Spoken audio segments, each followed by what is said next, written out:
Welcome to the Winter Championship 2022.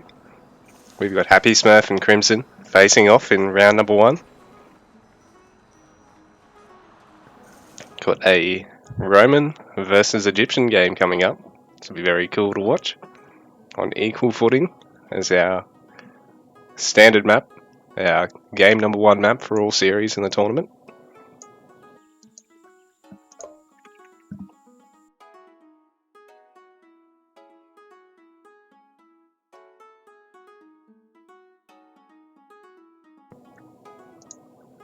Alright, so spawning as our player number 1, our red Egyptian player for this game number 1 in this best of 3. We've got Crimson Cantab. He's already found his hunt and his woodline. And at the top side of the map, as the gold Roman player, we've got Happysmurf. He's gone for 1 storehouse to begin with.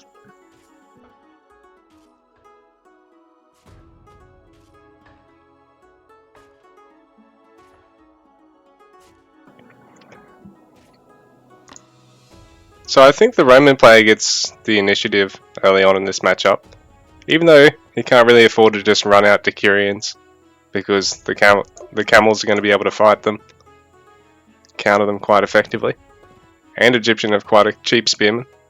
But at the same time, the legionaries are going to be pretty unopposed, considering the Egyptian barracks units in Age 2 are pretty lackluster in their anti-infantry capabilities.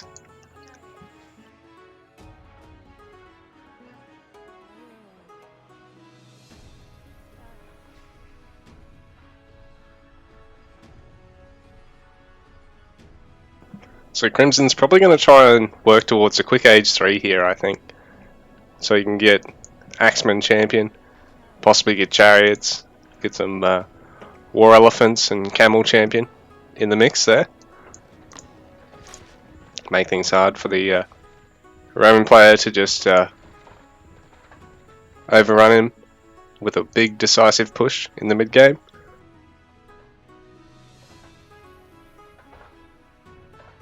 Well, yeah, for the Roman player, I think particularly at the moment, they probably are best off actually trying to make a big hard hit like that in the early mid game.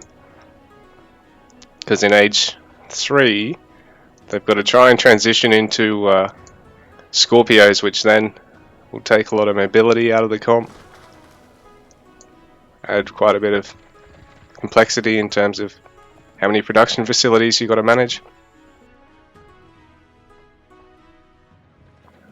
Well, before that, you're pretty much just relying on Castellum with a single Praetorium, sorry.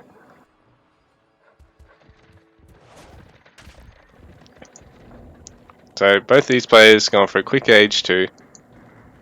No early infantry, no early spearman harass from either player here.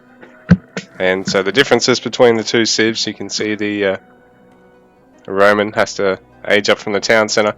Happy's got a lot of villagers queued up. I think he's overgathered on food a bit. He probably should have put some more villagers on wood and stone at this point, because he could probably have that second town centre just about on the way. Just like Crimson, you can see here. Pretty good timing on this. He's got all the wood he needs, and then he can work towards a production facility quickly behind this. And he's only got just over 300 stone, which is great.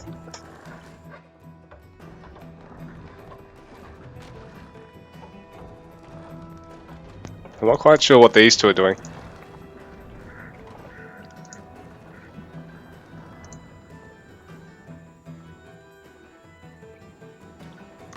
These hippopotami are close enough that if Happy were to bring the scout here to tank, he could kill them pretty quickly. Not have to worry about building another storehouse. No eco upgrades for him as of yet. Well, Crimson's already got hunting dogs and now handsaw, so he'll be able to leverage slightly more efficient gathering over Happy.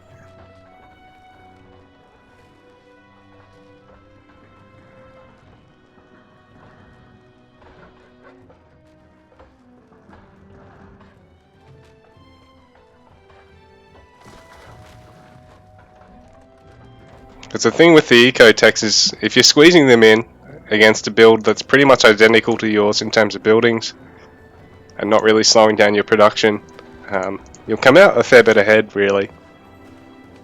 I'm happy. Ooh, he's got 2 queued up in one storehouse here. Not ideal, because really if he queues them up across 2 different buildings, they're going to simultaneously research. But yeah, I think it's really only when you're playing into a build that's actually drastically different to yours in terms of the actual building build order that throwing in the eco techs actually becomes a risk. Because when your build orders are pretty much identical otherwise, it's pretty negligible in terms of how far they push the timing back. Getting, say, hunting dogs early on pretty much any map, you're not going to immediately rush a dock, for instance, like Crimson did here.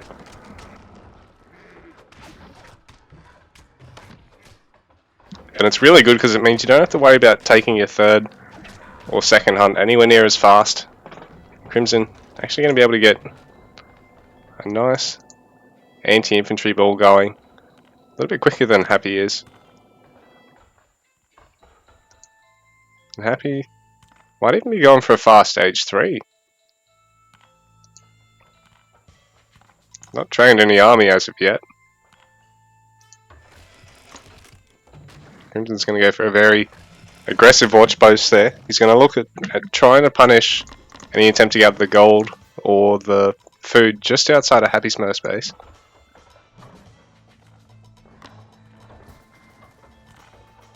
So Happysmurf getting his very first military production building of the game. Well, Crimson looking at adding his 3rd. So I think Crimson's actually looking at playing the more aggressive age 2. I stand corrected. I would have thought that the Roman player would have liked to have fielded the earlier and more aggressive age 2 unit comp, while the Egyptian would be the one to look at trying to sneak in the quick age 3 pathway.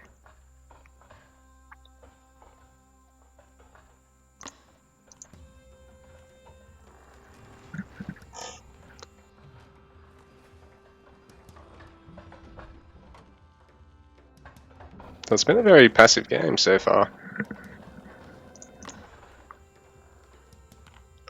No Presidium or conditioning on the way yet for Happy.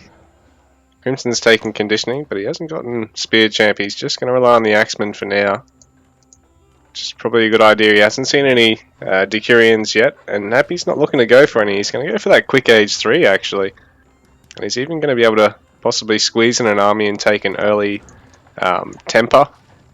I think is probably the aim, just for that melee damage for all melee land army units, basically.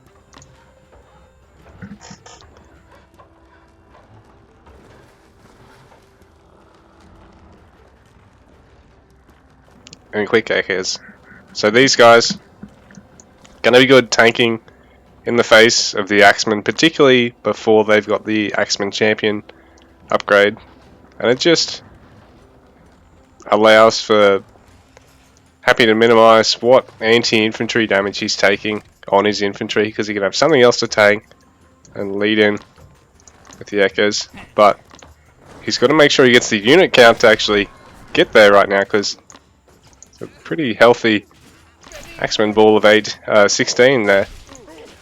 There's really only a tiny number of units there for Happy. Crimson's even focusing down the Legionaries, which is important because this is what really counters any value coming out of those echoes, because they're not going to hit as hard as the Legionaries will for the cost, because they're not actually fighting in a perfect counter situation. So it was smart of Happy to try and squeeze these in, but at the same time he needs to try and get a 3rd town centre up and needs to get enough Legionaries to actually deal some damage. Maybe look at getting a 3rd or 4th of these really quick light cavalry echoes. Try and harass Crimson somewhere on the fringe of his base. He's playing nice and defensively though. It's really only got exposed workers at the back of his base, which makes it really hard to deal any damage quickly and not without good control. So quick temper here from Crimson. So both these civs very melee centric, and as soon as one of the two of them looks to start going for a quick age 3, the other probably is best off trying to take a quick temper. So third town centre now, Happysmurf. Eco, it's 43 villages for Happysmurf to 54 for Crimson Cantab. In saying that, Happy's going to be able to close the gap reasonably. Ooh, he hasn't actually got villagers in queue out of the third town centre, so I take that back. He's not actually going to be able to close that gap quickly while Crimson's, trying to get the villagers to actually build that third town centre without really slowing down too much elsewhere in terms of his gathering, in terms of what he's looking to build.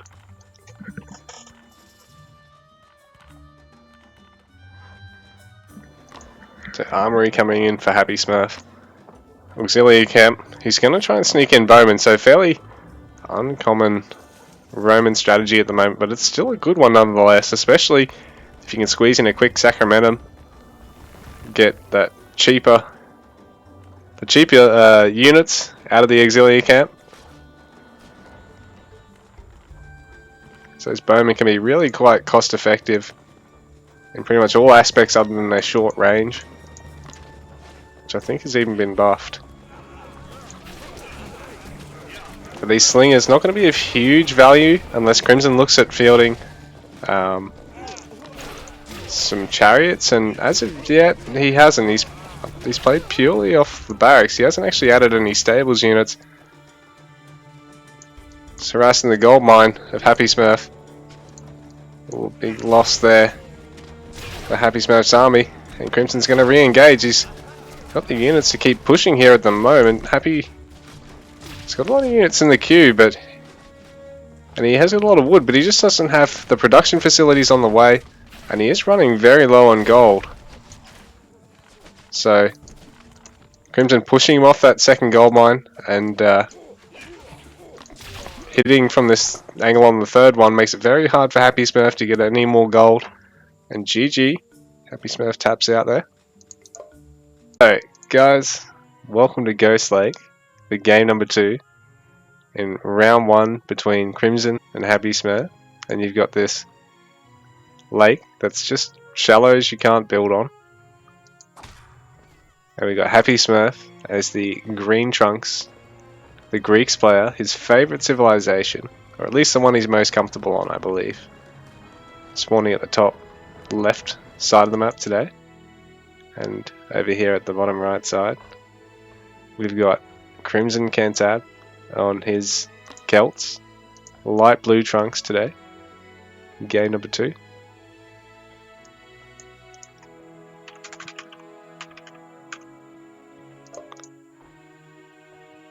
So Happysmurf expressing his doubts, but we have no reason to doubt.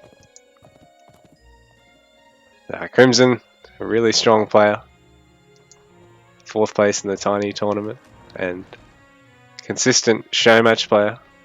And he did play one of the tournaments way back, I think. No, he played in Gerda's Gauntlet, possibly in one of the others too. Happysmurf, one of our developers, one of our most beloved members of the community, thanks to his crazy 3D contributions. That's an army of sheep that are being donated by Crimson just in case Happy gets trapped early. So very mana display from the more experienced PvPer in the matchup. I mean, sheep are going to be slower than your deer, and once you get picker's gloves, even if you get hunting dogs, herdables are slower than berries. Crimson actually splitting them up to get a little bit of vision of Happy's base, because if Happy doesn't actually catch these with his scout, as he throws down buildings, Crimson's going to see them go up, and it sort of just gives him a little bit of an edge. You know, even when you're giving sheep to people, there are sort of ways you can get a little bit of value back out of it. And if they opt to gather from the sheep too early, it can actually set them back compared to just gathering straight off the hunt. So there sort of are ways to mess with players around this whole donating your sheep thing, even though it is a generous display. And if you do it to someone that sort of knows how to actually make the optimal value out of them, you know, it is a really nice thing to do for the more informed player to the less informed one, or the one that's, you know, up in the series or whatever have you. But yeah, you start gathering them too early, you kill them distantly. Oops, it's not the best spot for it to die.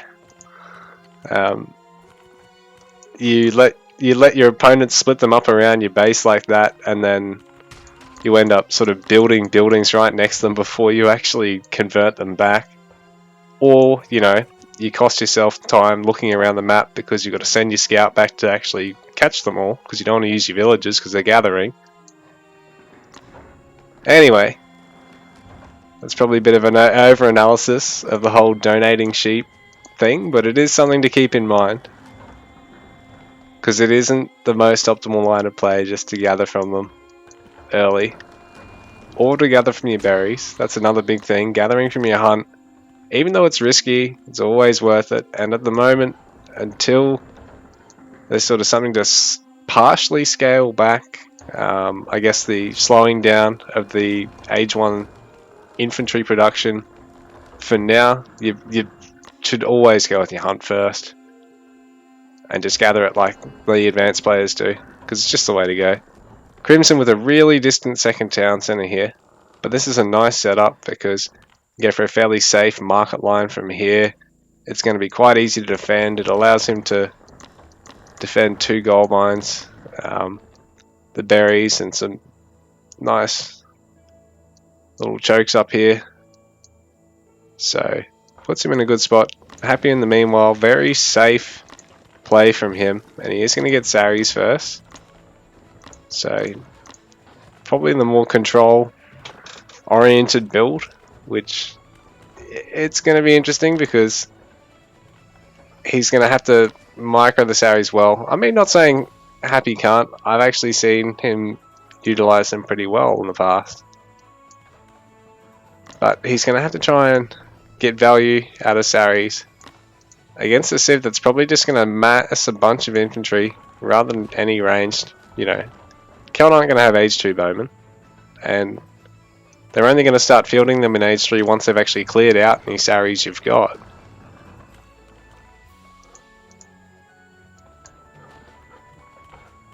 So the Saris are mostly going to be for vision and for hitting and running on the villages, and possibly on picking off, you know, individual units streaming across the map, because they're going to die against spearmen quickly, and they're even not going to fight long swordsmen that great unless you micro them perfectly.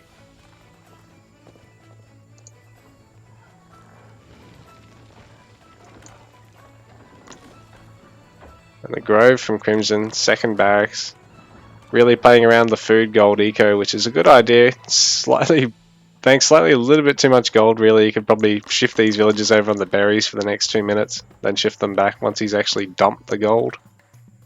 But I think, yeah, he probably does actually need to get some more food gatherers quick here. I think Crimson's going to want to try and cram out up to possibly even a 4th barracks before he goes to age up, just because it means Kelt's got this insane potential to boom with Age 2 or 3 units and take that age up early or a little bit later if they need to, if they feel they need to. I mean, at the moment, you probably are best off playing the more age and tech-centric comps and trying to force them, both from yourself and from your opponent, but sometimes going for that big flood of units early can be worth it. I'll actually watch to see if the Sarasopha really accrued any value. Oh no, there we go. Happy hasn't left his base with them. It's gone up to 3. Going for age 3. But he just needs to add a fair bit more in the way of army, I think.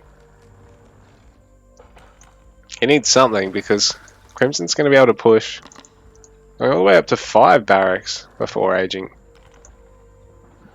So it's actually at 5 barracks, it's going to be a little bit harder for Crimson to try and get that smooth age 3 transition because we're just able to spend so many resources at once. But it means he is going to be able to max out really, really quickly. So he's going to have that nice 160 pop army early. It'll just be comprised of basically just infantry.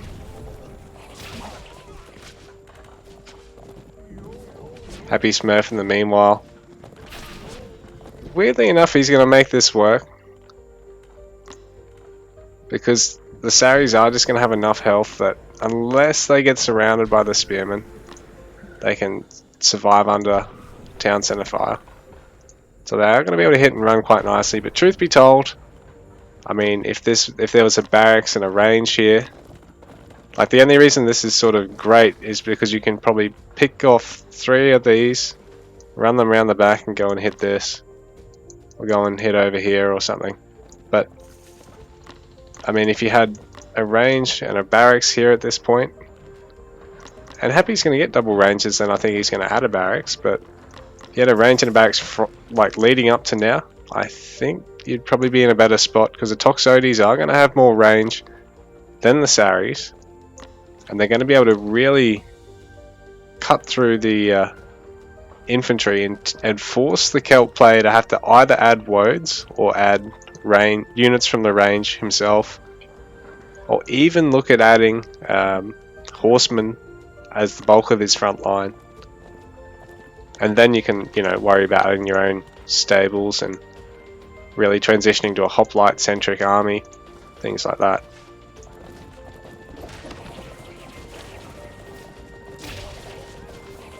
Oh, that's rough for Happy's. Actually, is he doing that on purpose? I'm not sure who's messing with who with the sheep there. But Crimson's going for it. He's going to fight under the double town centre with basically mass infantry. The druids aren't stopping that, actually getting healing off, which isn't all that great. I think it's the last one's fallen. And Happysmurf holds out. These are a bit rough for him, but he's managed to kill the bulk of the army here. Oh no, there's a lot of the druids at the back there, and there's only a couple in the army there that died fairly early. But Happysmurf just needs to be able to gather the scout from Crimson, even harassing the storehouse, just to make things that little bit more chaotic. Toxotes in the mix now, and this is really... Happy's going to even pull them back. Some hits off. So this is what I mean, they can really pick off units, melt them fast. But Happy just needs to keep gathering. He's got all these idle villagers now from the fight. Crimson's gonna try and just stream units in and snipe the town centre if he can.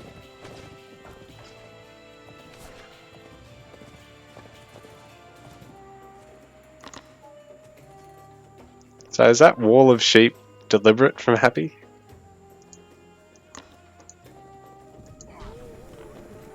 So looking at Crimson's base, he's added the double armory, and he's going to be able to add the age 2 damage and age 3 damage and age 2 armor upgrades really quickly behind this age 2 damage. I think that's probably his intent.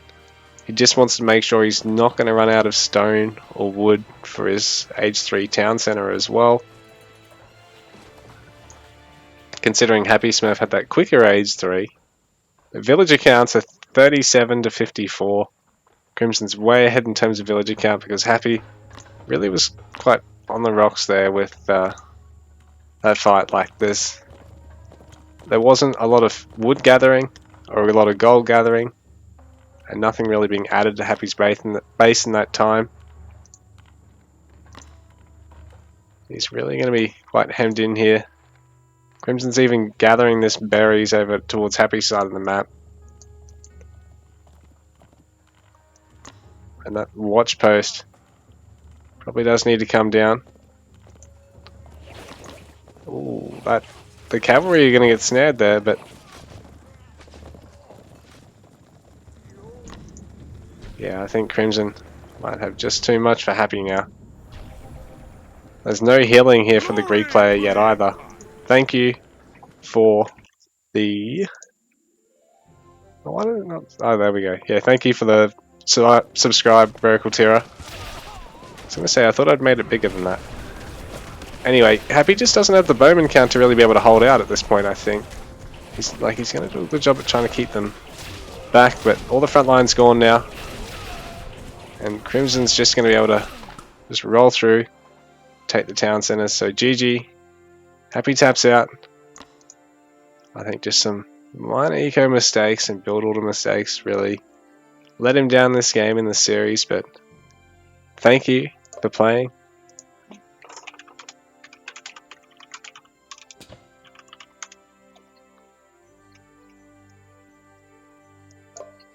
Well, Crimson, I mean, without being offensive to Happy, I guess it was a bit of a walkover series, so now he's going to go into the next round. Perhaps not as prepared as he otherwise could be, but I think the round one winners, I'm going to find that. So, yeah, it'll be an interesting round two, but stay tuned, guys. We're going to have Geese versus the winner of Warlock and Smigger, and I think Smigger actually wins by default from Warlock for not showing up, so we're going to go to that in just a moment. So yeah, guys, just quickly though, when it comes to like the build orders, if you're going to try and play with very harass oriented units rather than just a good unit to play in a real push and fight and skirmish oriented composition like Toxotes and Hypaspis, like there's no barracks here for Happysmurf. I mean, Celts, they've got great infantry, but if all their army is infantry, you need anti-infantry. And obviously you can get a million Toxotes, but if you get Toxotes and Hypaspis, that really helps you hold out against them. So, and getting back to making harass units, and like cavalry in particular, they're big and they're expensive and they're strong, but the big strength lies in their speed and the fact that they're sort of designed to get early economic unit kills. And you're really always best off getting an infantry ranged mixed comp early on at the moment, I think. Just with how aggressive people can play in late age 2 or in age 3. With infantry and with ranged. If anything, what you could do is maybe skip the ranges and go for barracks, stables, and just try to have Hypaspis Sari, which weirdly enough might actually work, because then every time your opponent tries to disengage because, oh no, you've got ranged at the back line hitting my infantry, send the Saris to go and raid. But yeah, guys, that's just a little advanced tip, I guess, or more intermediate tip, if you will. Anyway, we'll go figure out what we're doing for series 2, eh?